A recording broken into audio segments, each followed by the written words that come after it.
이제 교회력으로는 새해가 시작이 됐습니다. 지난주일에 시작이 됐는데요.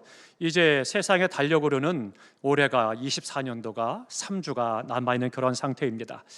지난 한 해 동안 우리의 삶을 돌아보면 변한 것도 있을 것이고 또 긍정적으로 발전적으로 새로워진 것이 있는가 하면 아니면 그 자리에 그대로 머물러 있는 그런 상황도 있을 것이고 때로는 우리가 원하진 않았지만 후퇴하고 후반 부분도 있으리라 생각이 되어집니다.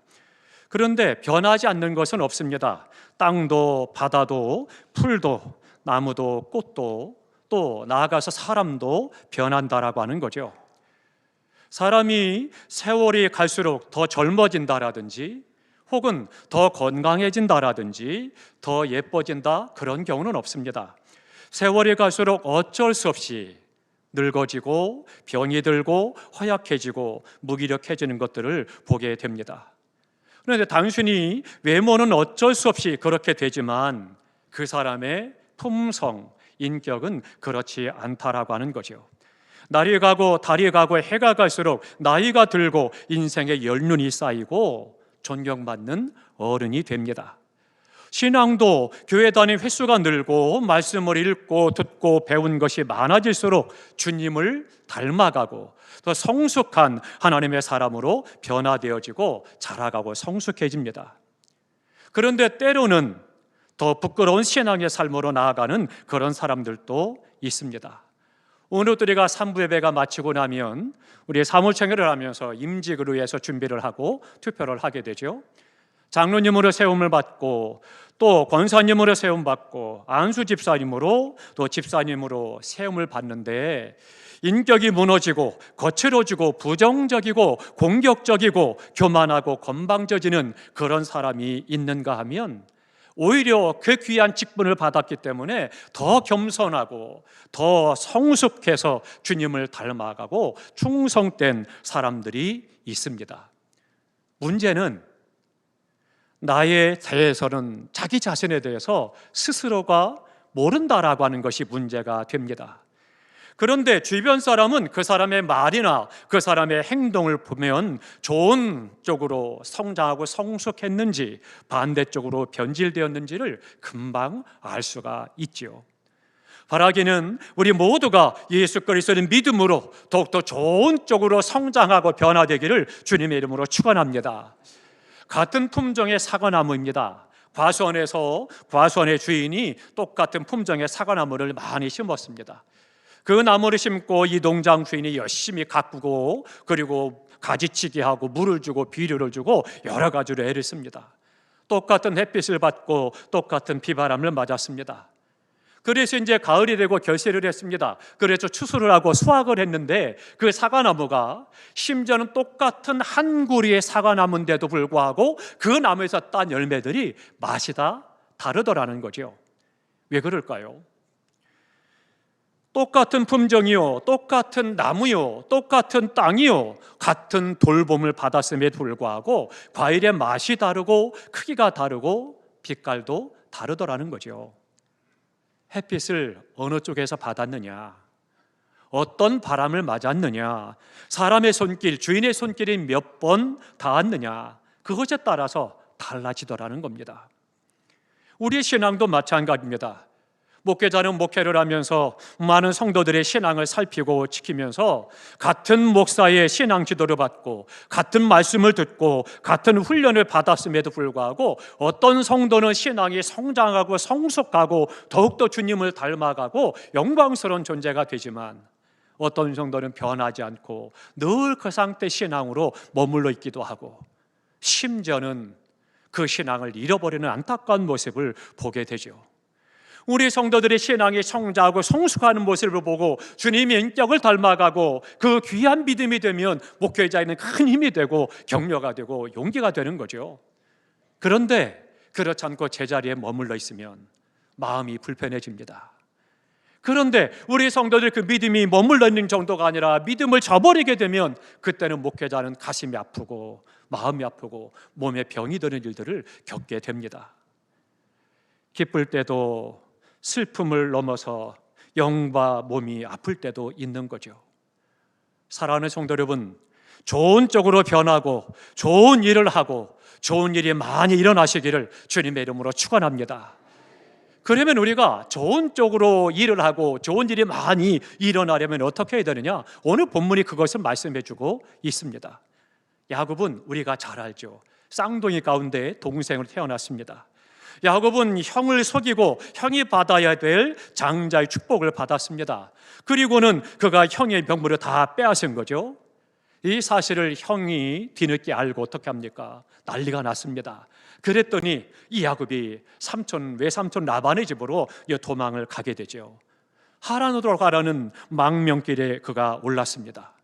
그리고는 외삼촌 집에 가서 대접을 받았느냐? 그렇지 않습니다. 거기에서 무시를 당하고 업신여김을 당하고 사촌들도 노예처럼 부리고 참 많은 고생을 합니다. 그리고 거기에서 심지어는 사랑하는 아내를 얻는데도 속임을 당하고 사기를 당하게 되고 참 힘든 시간을 보냅니다. 그러나 하나님은 그 가운데서도 그와 함께 계셔서 그가 큰 복을 받고 그런 많은 가정을 이루고 그리고는 재산을 가지고 집으로 금의 환향을 하게 됩니다. 금의 환향을 하면 집에 가면 형이나 형제들이 참 고생 많이 했다, 참 네가 성공해서 돌아오니 너무 좋다, 그리고 기뻐하고 좋아할 줄 알았는데 그렇지 않았습니다. 소식이 들려옵니다. 당신의 형 에서가 칼을 빼어들고 400명의 장정 군사들을 거느리고 죽이겠다고 지금 기다리고 있습니다. 야곱의 마음이 어떠했을까요? 문제는 20년이 지났지만 에서는 여전히 동생에 대한 원한이 풀리지 않았습니다. 그렇기 때문에 너 오기만 해봐, 그런 생각을 갖고 지금 지키고 있고 죽이려고 한다라고 하는 거죠. 이 소식을 접한 야곱, 진퇴양난이죠. 다시 외삼촌 집으로 돌아갈 수도 없고, 그렇다고 그 400명 장정을 뚫고 돌아갈 수도 없는 거고, 참 이러지도 못하고 저러지도 못하는 위기의 순간을 그가 지금 맞이한 거죠. 이 위기의 순간에 그가 한 것이 있습니다. 뭔가 하면 오늘 본문에 보니까 기도했다라고 하는 거예요. 야복 강가에서 홀로 엎드렸습니다. 처자와 재물과 종들을 다 먼저 보냈습니다. 그리고 홀로 남아서 하나님 앞에 기도했다라고 말씀하고 있습니다. 24절에 보니까 야곱이 홀로 남았더니 어떤 사람이 날이 새도록 야곱과 씨름하다가 그렇게 말씀했고, 30절에 보니까 야곱이 붙잡고 씨름한 존재가 하나님이었다, 그렇게 말씀하고 있습니다. 그러니까 밤새 하나님과 씨름을 했던 거예요. 그러니까 성서학자들 또한 야곱의 씨름한 것이 뭐냐? 바로 기도라고 하는 거예요.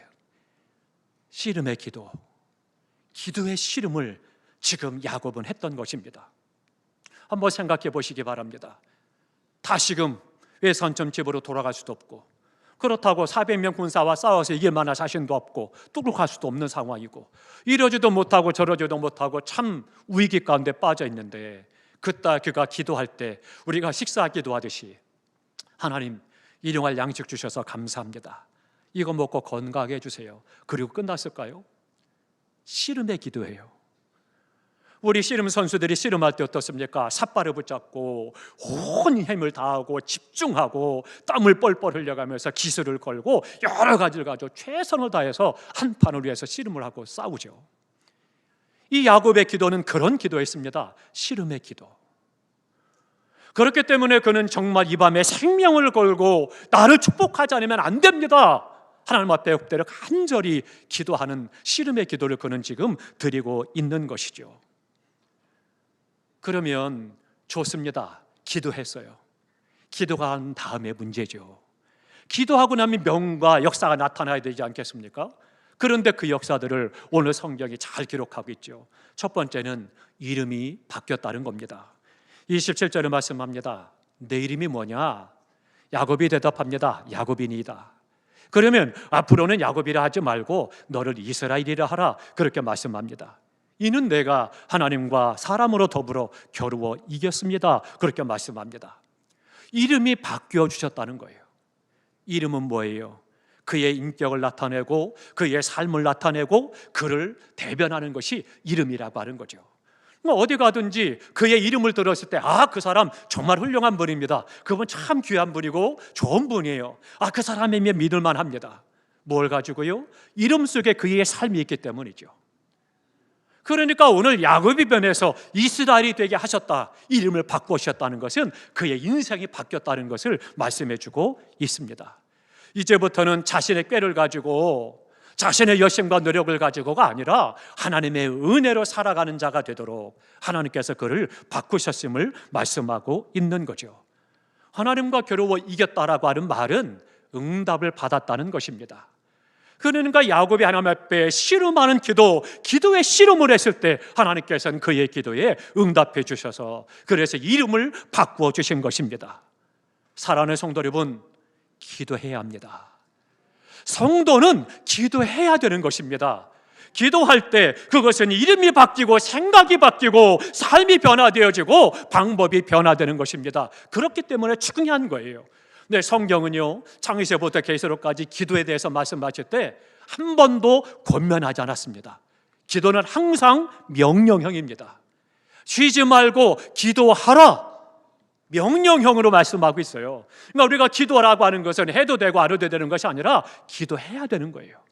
하나님의 명령이니까요. 그러니까 우리가 잘 되고 또 좋은 일을 하고 좋은 일이 많이 일어나도록 하기 위해서 어떻게 돼요? 기도해야 된다는 거죠. 기도할 때 그의 이름이 바뀌고 인생이 바뀌어지고 가치가 변화되고 인생이 바뀌어지고 새로워진 은혜를 그가 누리게 된 것입니다. 또 하나, 두 번째로는요, 그의 태도가 달라졌다는 겁니다. 창세기 33장에 보면 야곱이 형을 가리켜서 주, 그렇게 말씀합니다.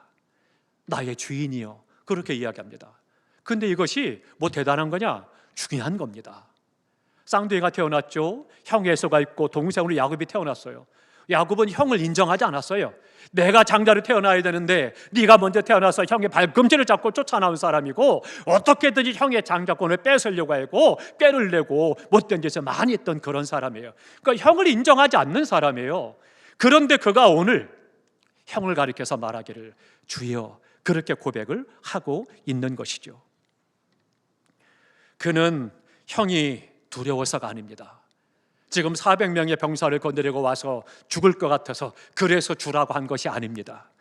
20년 만에 형을 만나자 내 주여라고 고백한 것은 두려워서도 아니고 형의 장자권을 빼앗아서 미안해서도 아니고 기도한 후에 변화됐기 때문입니다.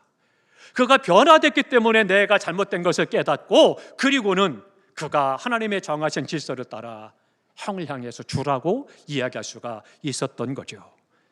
사랑하는 성도 여러분, 기도하면 내 마음이 겸손해집니다. 낮아집니다. 기도하면 나를 낮출 수가 있습니다. 낮은 데서 높은 데로 올라가는 것은 참 귀한 일이고 좋은 일이고 영광스러운 일이지요. 근데 반대로 높은 데서 낮아진다라고 하는 것은 부끄러운 일이고 가슴 아픈 일이고 또는 실패가 될 수도 있는 것입니다. 그러니까 참 어려운 일이 되는 거죠. 우리 주님께서는요, 자신을 낮추는 사람을 좋아하십니다. 주님께서는 하늘 영광 보좌를 버리고 이 땅에 오시어서 낮고 낮은 땅에 죄인의 모습으로 우리 가운데 오셨습니다. 이 대림절 주님을 기다립니다. 주님은 하늘 영광 보좌를 다 버리고 겸손하게 낮아지셔서 인간의 모습으로 오셨고 그것으로 끝난 것이 아니라 우리 또한 교만한 자는 물리치시고 겸손한 자에게는 은혜를 주신다라고 야고보 4장 6절에 말씀하고 있습니다. 겸손해야 합니다. 우리 스스로가 낮아져야 됩니다. 어떻게 가능하냐? 기도할 때 하나님께서 나를 바꾸시고 변화시키셔서 그때부터 내가 자아가 죽고 십자가에 내 자아는 못 박아 죽어지고 나는 겸손하고 주님 앞에 낮아져서 하나님을 의지하고 주님을 바라보며 믿음으로 행할 수가 있는 것이죠. 야곱과 같이 기도하고 낮아지시기를 축복합니다. 우리가 마음을 비우고 나를 낮추시고 그래야 우리 주님께서 나를 높여주시는 겁니다. 권위라고 하는 것은 내가 애해반다고 되는 것이 아니고 내 스스로가 내 권위를 자랑한다고 되는 것이 세운다고 되는 것이 아닙니다. 옆에서 다른 사람들이 높여줘야 그게 권위가 되는 거고 그것이 영광이 되는 것이죠. 우리가 주님 앞에 겸손히 나아갈 때 우리 주님은 우리를 높이시고 우리를 통해서 영광을 받으시는 것입니다. 또 하나 중요한 게 있습니다. 세 번째로는 에서도 변했다는 겁니다. 이것 또한 중요한 거죠. 창세기 33장 4절에 보니까 에서가 동생이 가까우니까 쫓아나갔습니다. 그 쫓아나가서 목을 안고 어긋 맡기고 그와 입 맞추고 울었다라고 그렇게 기록하고 있습니다. 아니 금방 동생을 죽이겠다고 칼을 들고 난리치고 400명의 병사를 데리고 와서 그렇게 역사를 하더니 그러더니만 갑자기 동생이 보니까 달려가서 그를 안고 어긋 맡기고 울었다는 거예요. 이게 어떻게 가능하겠습니까? 20년 동안 얼마나 일을 갈았겠어요. 이 녀석 잡히기만 해봐. 감히 내게 준 하나님의 축복을 빼앗아? 얼마나 힘들었겠어요. 한이 맺히고. 그러니까 지금 칼 들고 400명 병사를 데리고 왔는데 그 밤에 야곱의 씨름의 기도가 있구만 하니까 하나님께서 그의 마음을 녹이신 거예요. 에서의 마음을 위로해 주시고 녹여주시고 사랑으로 채우셔서, 그래서 그 형제를 끌어안고 울었다라고 말씀하고 있는 거죠. 사랑하는 성도 여러분, 사람의 생각, 사람의 마음, 사람의 감정, 세상 것 어느 것도 바꿀 수 없습니다. 그러나 우리가 씨름의 기도를 할 때 우리 주님은 그의 생각을 바꾸시고 그의 사상을 바꾸시고 그의 삶을 변화시키는 것을 경험하게 됩니다. 사랑하는 성도 여러분, 기도해야 합니다. 씨름의 기도, 간절한 기도의 씨름이 있을 때 내가 변화될 뿐만 아니라 형제였던 에서가 변화되는 것을 경험하게 되는 것입니다. 기도하면 내가 변화됩니다. 그 다음에 내가 기도하면 나의 이웃이, 주변 사람이 변하게 되어 있는 것입니다. 이것이 기도의 공식이고 변화의 순서인 겁니다. 그런데 우리는 때때로 착각하죠. 다른 사람을 향해서만 변화되기를 바라고 나는 변하지 않는 안타까운 것을 우리가 보게 되죠. 내가 먼저 변해야 그때 주변 사람도 변하게 되는 것이고 나와 나가 변할 때 우리가 변화되는 역사를 경험하게 되는 것입니다. 사랑하는 성도 여러분, 씨름의 기도를 통해서 내가 더욱더 주님을 닮아가고 성숙한 하나님의 사람으로 변화될 뿐만 아니라 나의 그 기도를 통해서 내 이웃이 변화되고 주변 사람들이 변화되고 그들 또한 믿음이 잘 성장하고 성숙하고 하나님의 사람들로 살아가고 우리 교회가 더욱더 은혜 있는 교회요, 복이 있는 교회요, 생명을 살리고 세상을 구원하는 역사를 이루어가는 교회가 될 수가 있는 것입니다.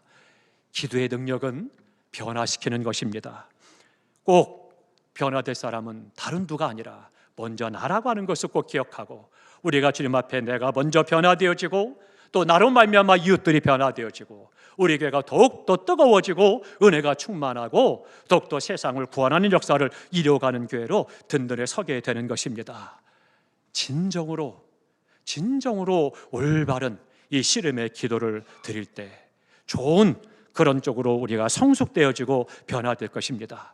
나의 친구와 이웃과 교회가 변화되기 진정으로 원한다라면 기도해야 합니다. 아름다운 변화의 모습을 반드시 보게 될 것입니다. 사랑하는 성도 여러분, 기도하면 변합니다. 기도하면 좋은 일이 일어납니다. 기도하면 우리 모두가 다 행복하게 됩니다. 우리가 기도를 통해서 더욱더 주님을 닮아가고 성숙되고 변화될 뿐만 아니라 하나님의 은혜가 우리 가운데 충만함으로 세상은 여러 가지 힘들고 어수선하고 또 마음이 불편하고 때로는 환난과 고난과 질병이 있지만 그 은혜로 말미암아 오히려 평안함을 누리고 감사하며 찬송하며 살아가는 영광스러운 성도 되시기를 축복합니다. 기도하겠습니다.